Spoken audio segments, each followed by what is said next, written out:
Bismillahirrahmanirrahim. Assalamualaikum warahmatullahi wabarakatuh. Perkenalkan, nama saya Nanda Rahma Yunita yang bernomor induk mahasiswa 2301105211165. Pada pertemuan kali ini, saya ingin membahas mengenai media pembelajaran berbasis visual. Bismillahirrahmanirrahim. Di sini ada identitas media.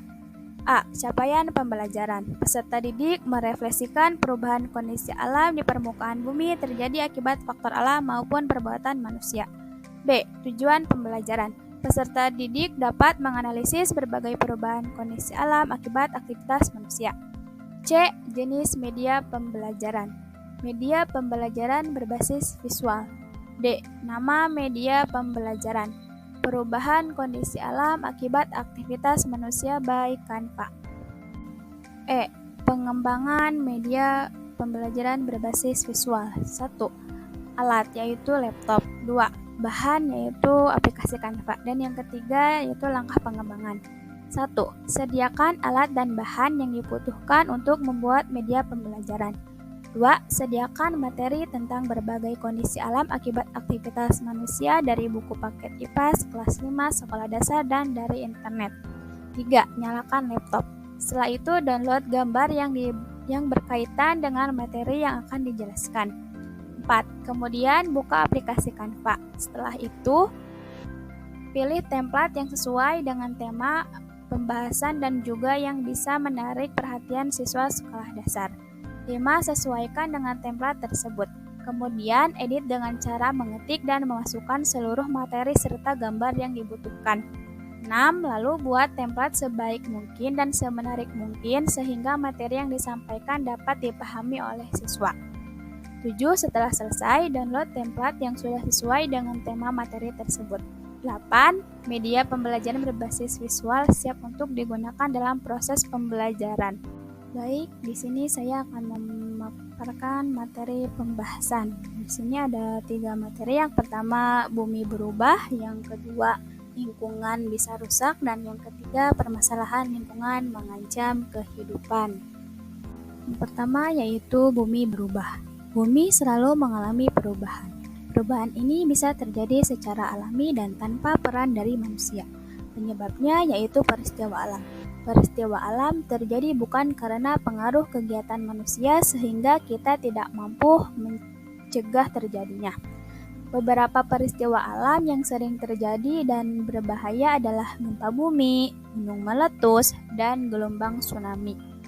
Di sini ada bencana alam. Bentuk peristiwa alam bisa bermacam-macam dan dapat terjadi di darat, laut, maupun udara. Peristiwa alam bisa menjadi suatu bencana jika membawa kerugian bagi manusia. Bencana adalah sesuatu yang dapat mengancam dan mengganggu kehidupan manusia. Dari dampak bencana alam itu sendiri memiliki 5 dampak. Yang pertama, masalah kesehatan. Yang kedua, merugikan ekonomi. Yang ketiga, kesulitan air bersih. Yang keempat, kegiatan terhambat. Dan yang kelima, muncul korban jiwa. Materi yang kedua yaitu lingkungan bisa rusak. Lingkungan adalah tempat hidup manusia dan makhluk hidup lainnya. Lingkungan dapat berubah karena berbagai faktor alami maupun buatan manusia. Salah satu faktor yang menyebabkan lingkungan berubah adalah kegiatan manusia yang menghasilkan sampah. Beberapa sampah mengandung bahan yang membutuhkan lama untuk terurai. Contohnya seperti plastik. Sampah plastik yang tidak dikelola dengan baik, misalnya dibuang ke sungai, akan mencemari lingkungan. Air sungai tidak dapat dimanfaatkan karena mengandung mikroplastik. Mikroplastik dapat menjadi tempat menempelnya bahan berbahaya lainnya. Yaitu di sini mengenal jenis sampah. Sampah memiliki 2 jenis. Yang pertama, sampah organik, dan yang kedua, sampah plastik.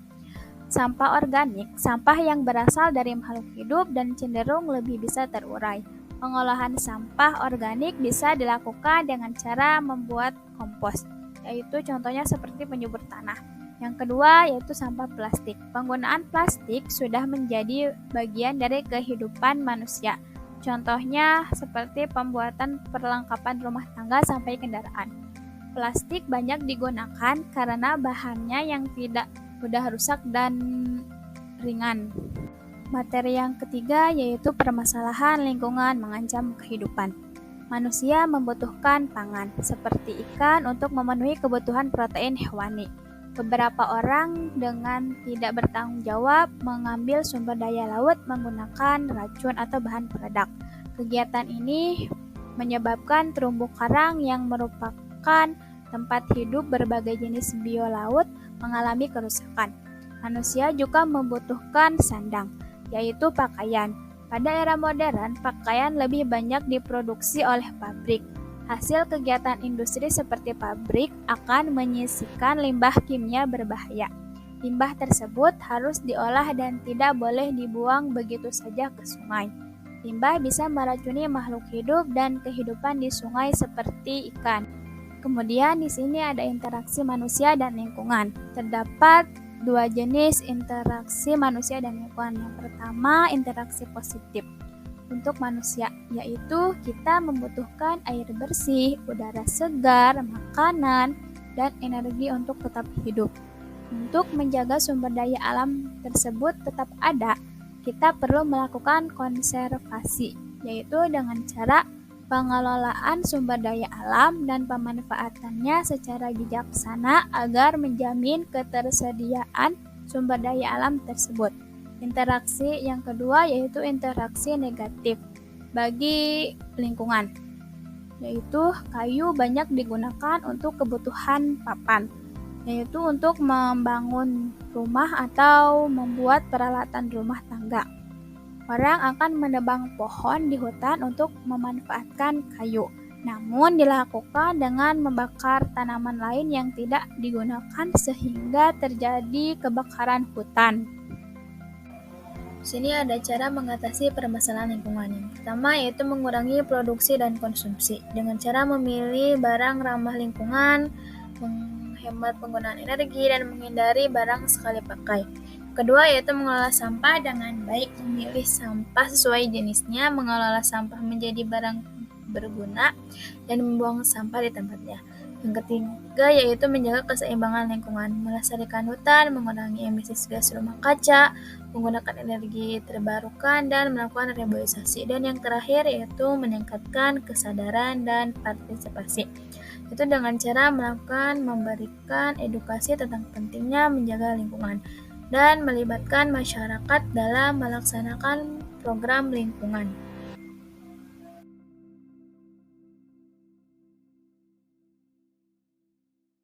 Sekian pembahasan dari materi yang dapat saya paparkan. Kurang dan lebihnya mohon dimaafkan. Semoga video ini dapat bermanfaat. Terima kasih. Wassalamualaikum warahmatullahi wabarakatuh.